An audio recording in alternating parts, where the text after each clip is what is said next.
Got a nice menu. I ate some oxtails from there the other day. You ate some oxtail? I ate some oxtails. When you guys gonna get off that pork, man? An ox is a cow. It's not a pork. Well, whatever it is, what do you want? Let me ask you something. You know, but I was wondering this question because after our last discussion, how do you know what you know? How do I know what I know? Yeah. Based on research, based on listening to other people, reading books, listening to things in the news, critical. Now, how do you thinking. know that you're trusting what the source of the news is? I mean, how do you know what you're listening to is factual or good information? Well, you certain things you got to trust. You got to put your trust in something. Like, for example, I put my trust in NPR.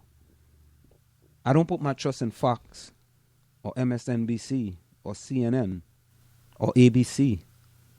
I don't put my trust in them. Mm-hmm.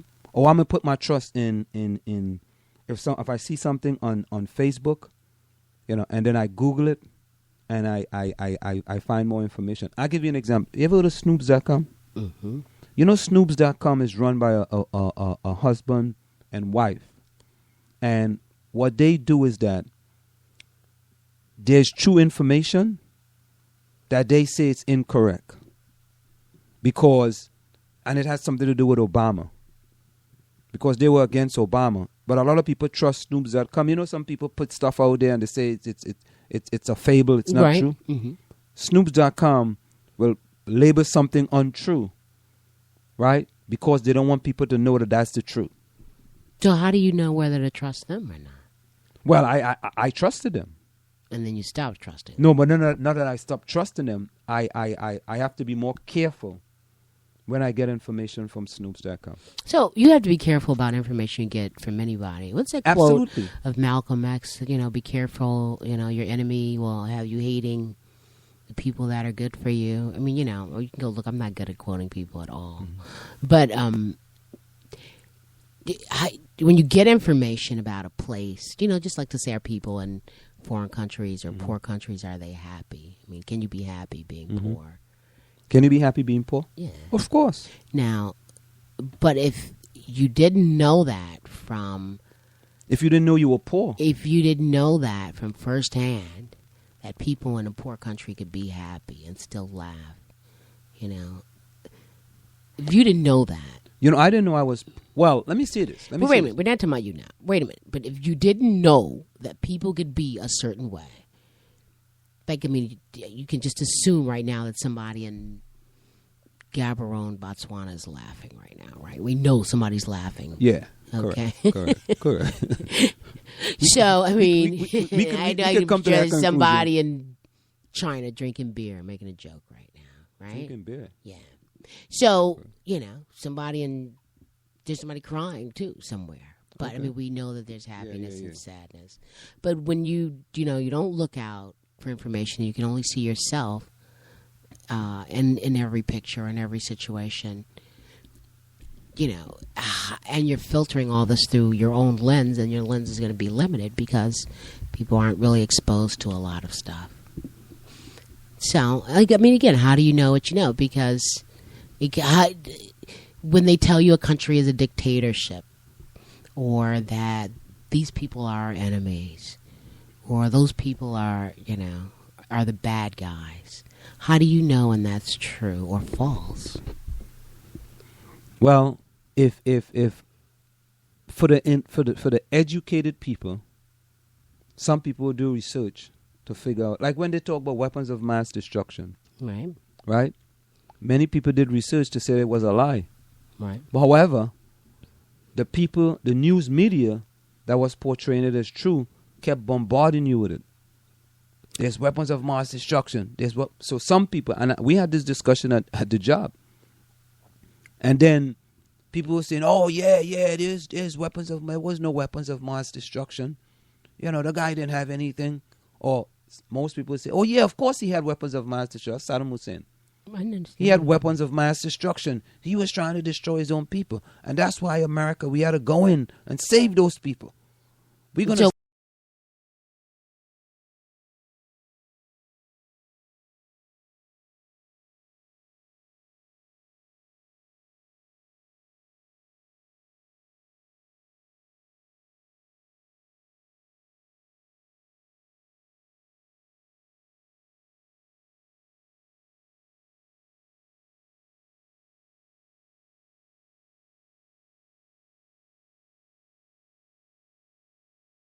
I believed that there was this for real America, right? Mm-hmm. And everything was fine because I had no other proof of anything otherwise. Mm-hmm. Okay? And it was when I learned that certain things that I had been taught were lies, then I realized that I had to find out. That's why I studied history, to find out what was not true and what is true. What's a lie? How did this come to be? What is it now? And what to do with that information.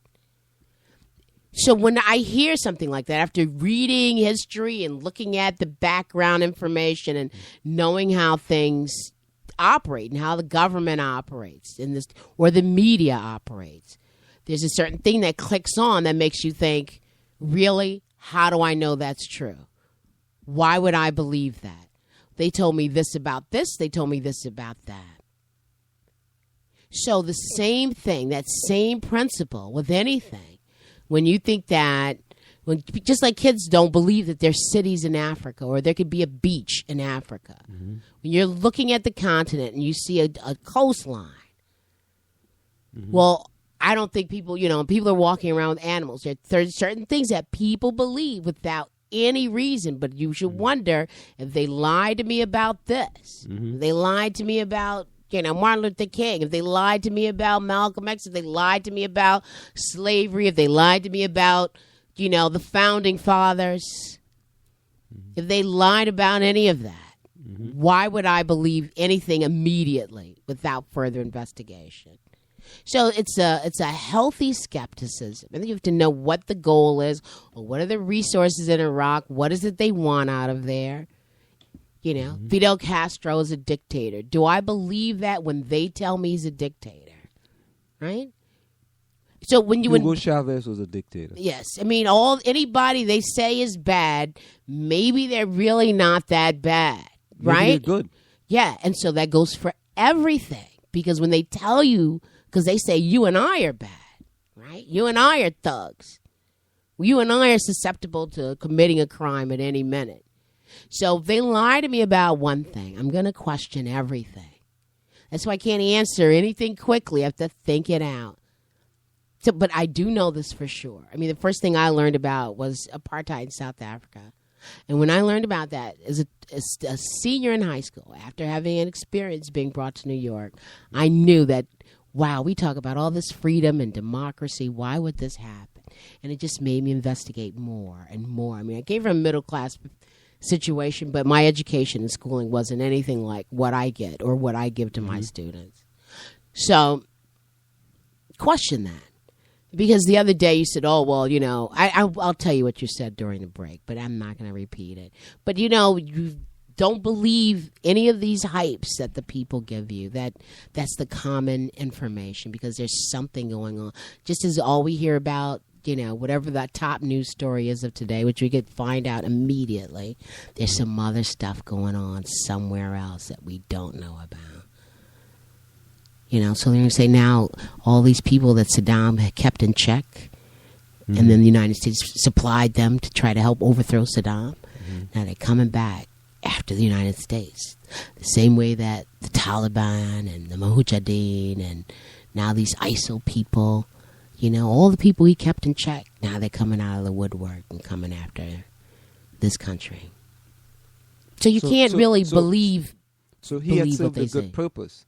It's just that at that point in time, America didn't think he was serving the right purpose. I don't think that there's an economic motive behind everything. Mm-hmm. I mean, if you look at the amount of money that Halliburton, which Dick Cheney was highly connected mm-hmm. with, or had a former connection with, I mean, I don't know the total conflict of interest, but the amount of money these outside contractors made with taxpayer dollars mm-hmm.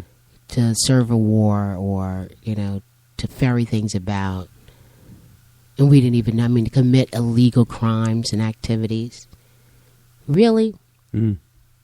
I mean, if you just look at the whole Guantanamo Bay situation. So here you have a military base, look at this, on an island that you don't have diplomatic relationships with, but you own a military base there, but you've got an embargo against them. Mm-hmm.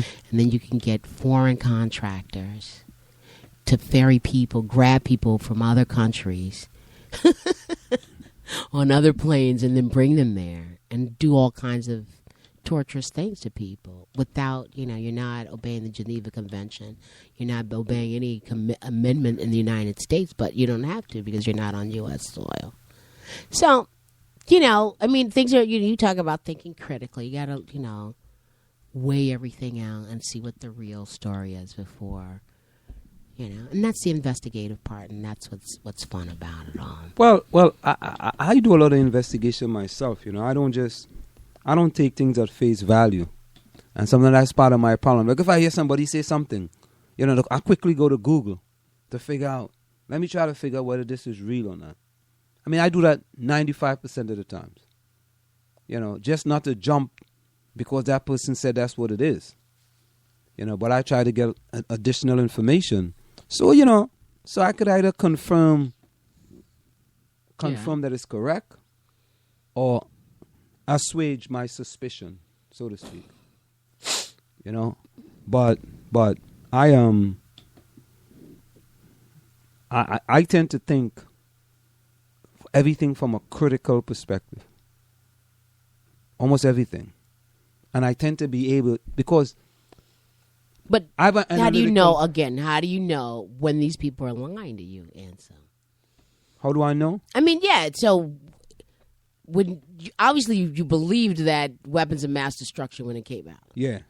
Now, were you thinking critically at that point, or no? I think so what has some happened. Development. Yeah. It's something that has developed from all the things that I've heard over the years, from people telling me something really, really significant, and it turned out not to be true. I'll give you an example. There was just a post, and I posted it on my Facebook page, that say that Osama bin Laden was... Let me get that for you. I got it right here. Osama... No, go ahead. I'm listening. But while you're looking for the quote, there's some things that are factual. There are things that are factual. Mm-hmm. And then there are things that are not, that we don't know if they're factual. There we go. Okay, so you have to... Osama bin Laden died of natural causes, according to former CIA agent. Now, so you mean you call the U.S. snipers, Navy SEAL or whatever, did go in and assassinate him? That didn't happen? Wow. Now, when I heard that, do you know what I said? When I heard, when Obama came up, we got Osama, blah, blah, blah. You know what I said? What? How do we know that's true? And that's all you can do. But you can say, United States said that it did this, and then they did that. Yeah, but you can't say that you know that this is exactly what happened.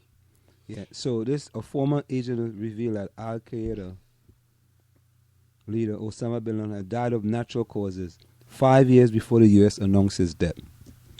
In an interview with Russia's Channel 1, Berkan Iyasa, who is also a Turkish politician, said the U.S. had not killed the Al-Qaeda leader. In September 1992, I was in Chechnya. That's what it is? Chechnya, yes. Chechnya. Okay. That's when I first met the man whose name was bin Laden. This meeting took place in a two-story house in the city of Grozny.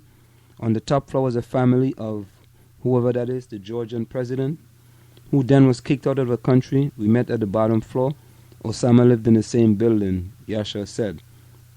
According to the former CIA agent, he personally knew bin Laden 3 Chechen bodyguards who had protected him until his death, and witnessed his death on June 26, 2006. Now, this is the thing about this. I haven't read this before, but I'm wondering if this person is writing a book. Because if you're writing a book... Well, he could very much be. So, yeah, but you're thinking that if he's writing a book, he's just writing it and it's a lie because he's trying to make a profit? Right. He's trying to kind of put doubts in people's mind of what happened